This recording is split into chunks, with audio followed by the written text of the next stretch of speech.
Welcome everybody back to the Succeeding with Systems show. For anybody who is new here, this is my kind of weekly show I do on Tuesdays that talk about succeeding with systems and being able to help you build the lifestyle of your dreams. This is the community that's helping you design the lifestyle freedom of your dreams, utilizing systems, processes, and automation. So that way you can be sustainable, your business can be here forever, and you can have the time that you want to be able to do whatever you like.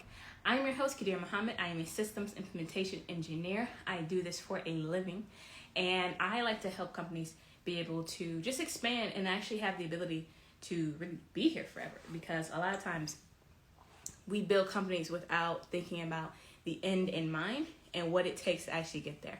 So my goal for actually today's show is we're going to be talking about how and why you should be documenting yourself out of a job.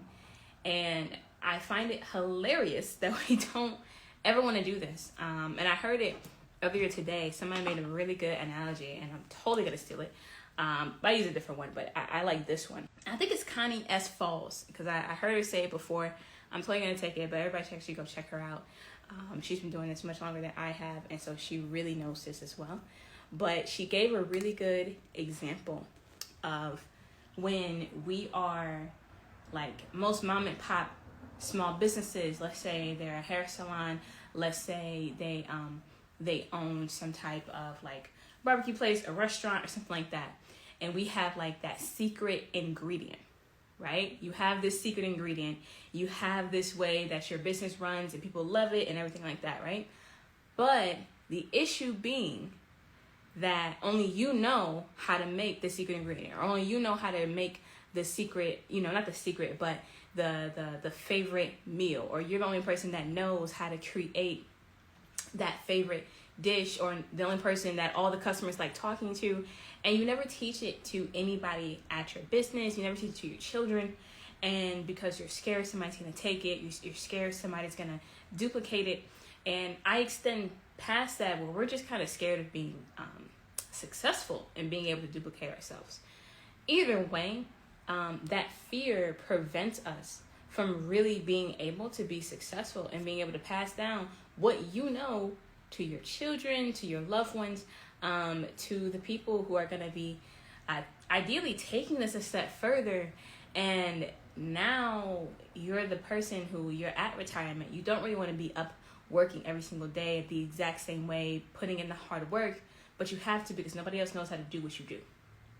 And a lot of times we get a lot of fear because we think if nobody else, if I'm the only person that knows, that means nobody else can take this from me. That means nobody else can steal this from me. And the thing is how likely is it that somebody's going to want to steal it? But it also shows kind of how capped our thinking can be. Because let's say somebody does want to use your secret sauce. Somebody does want to make your secret, the best meal that everybody likes to buy all the time from you. Let's say somebody else does want to do that. You can allow them to do that if you license your item, you license your knowledge, you license your secret sauce to them, and then you can get paid for them using it. That's an easy step forward, right? That's the easy way to still get paid for what you know, but you no longer have to fear that people are trying to take it, right? Let them take it. Let them do that. Let them have it, and give them the ability to do that. But you have to document what you're doing in order for that to happen. If you can't, realistically write down and put together the flow of how things run, that means everything is on your shoulders. And, I kind of got wide shoulders, but they're not that wide. They can't handle all that.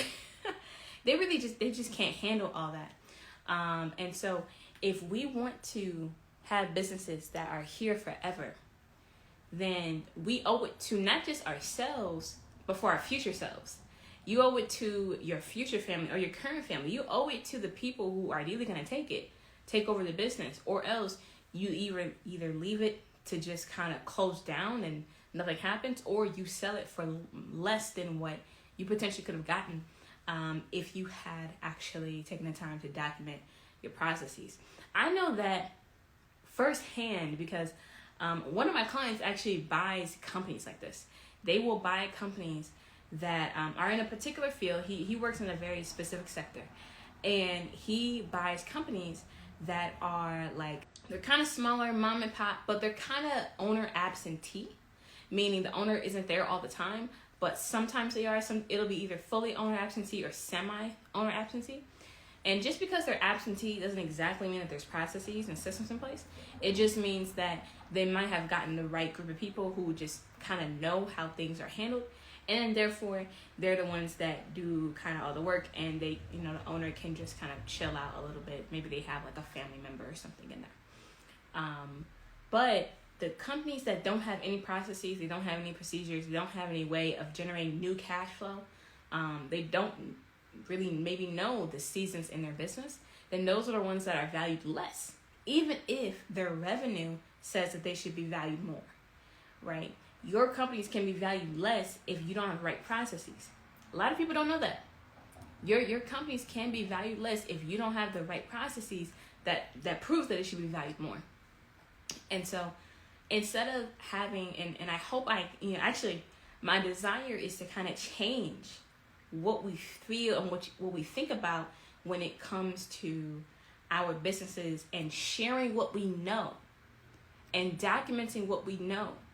And a lot of us think we're giving people the ability to rip us off, the ability to take our knowledge and run with it, and some of us consider like our own employees and everything. We may think, oh, if I teach my employee how to do my job, they're eventually going to take it and then they're going to start their own thing. That's really relevant now because we're in this age where we think everybody wants to be an entrepreneur, and that's not really the case. And maybe I don't have as much experience as anybody else, but honestly, in what I've seen, most people don't want to do your full job. They don't really want to do it because you're doing a lot of work anyway. They're not interested in doing that. What they want to be able to do is be able to just do their own jobs better. I've talked with virtual assistants. I've talked with people who are on the teams that my clients are on, just to interview them and get an idea of how they run their department or how they run their job and everything. And they'll say one of the most frustrating things is when they don't have documentation or clear communication about what they're supposed to be doing. Because believe it or not, people want to be able to do a good job when they're hired. I think majority of the time, people want to be able to do a good job when they are hired. But they can't do a good job if you don't give them the tools that will allow them to do a good job. If we don't give them the resources that will allow them to get things done in an appropriate amount of time. If you don't give people those resources, how are they supposed to be able to do that for you? If you're scared to give somebody the knowledge on how your business should be ran, how are they going to do any of that for you? How is your business going to be ran? Then you're just going to have a person there. You're just going to have somebody who's there, who's filling a seat, but you haven't given them the right tools, so their job is just to sit in the seat, and that's it. And that's not fun. That's not fun. That's not entertaining. That's not something that they want anyway. And so you're not only doing yourself a disservice, you're doing them a disservice. You should be documenting yourself out of a job. You need to be writing down, doing a brain dump. You need to be thinking, okay, I got this accomplished. This is what I do. To do this task, I have to do 1, 2, 3. To make a sale, I have to do 1, 2, 3. To fulfill a client's program that they hired me for, I have to do 1, 2, 3. And it doesn't happen in a day. Somebody asked me before, like, how long does it take to put in systems in a business? That's kind of like asking how long does it take to eliminate weight a little bit. Like, for a brand new business, the systems are probably pretty easy because there's not a lot of undoing that needs to be done, right? If you've been around for a while and this is the way that we do it, right? That gets done a lot. This is the way that we do it. When you've been around for a while, there's a lot of undoing that has to happen. Because putting in systems and processes is not just writing something out. It's actually using them and to the best of the ability that the company and the people can do them, and then helping them get there. Because it becomes very difficult to, I won't say difficult. It can be. It can be difficult to teach people how to do something that's different than what they're used to. And if you're introducing new technology, if you're interested in oh my goodness, if you are introducing a new mindset and a new way of thinking, that also changes the way that they are performing, and that requires a change in the mind. So I can write out anything.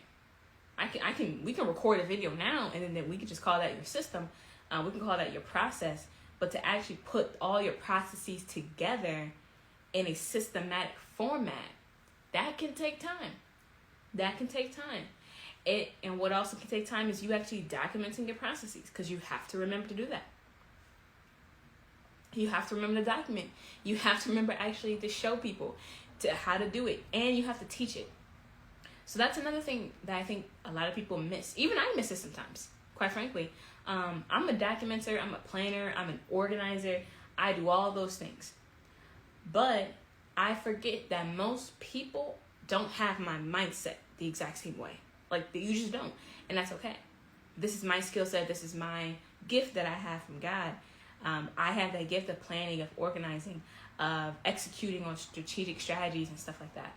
But a lot of people don't. And so I have to remember to build, even in my internal processes, in my internal systems, I have to build them so that way other people can do them. And then I have to teach them how to do it. Right? I actually have to try to teach them how to do the thing. And so that involves me not only creating the SOP and saying, hey, do this SOP. It also means that I have to go back and I have to say, hey, have this SOP. I want you to review it, read over the instructions and watch the video. And then we're going to do this together. Because in doing it together with them, now I can see, okay, wait a second. I have them doing this task this way, but that's not, I don't know why I have them doing it like that. We should change that. I'm going to take that out. That's a bit too difficult. That takes up too much time for them. It may not take time for me. It might be a value add technically, but it may not make sense for them to do it too. It may take too much time and everything, right? So that's something that I want you all to remember when you're creating documents. You're not just doing it for yourself. You're doing it for the next person. Really, you're not at all doing it for yourself. You're doing it for the next person who comes after you. So your documentation has to be like human readable. It can't just be like however you like to do things. You got to consider, can other people do the same thing that you do in the exact same way? And if they can't do it the exact same way, do you need to change the way it's done so that way the process can get done, but it's in a way that everybody can do it versus maybe just yourself? Thank you to everybody for listening to this podcast episode and listening to the Succeeding with Systems show. Again, my name is Khadirah Muhammad. If you are ready to actually learn how to finally start putting in processes in your business and you want to learn what it takes to make that happen, I invite you to first get my free ebook. It's called the 6-Figure Low Tech Guide. It helps you all know what is the tech stack that I use. What's the software that I use in order to run my business and be able to save yourself 10 plus hours a week? If you want to get that, you can click the link in the description. If you're on my IG, you can click the link in my bio. And you can click that. It's absolutely for free. And if you're interested in that low-tech guide, go ahead and click those links. What you can also do, if you're also interested in anything systems related, you can actually text me you can text me the word systems to 888-346-0617. Again, 888-346-0617. And you can text me the word systems and we'll also send you the ebook and plus a few other goodies. So thank you all for watching. My name is, again, Khadirah Muhammad from the Succeeding with Systems show at succeedingwithsystems.com. And I will see you all in the next episode. Bye.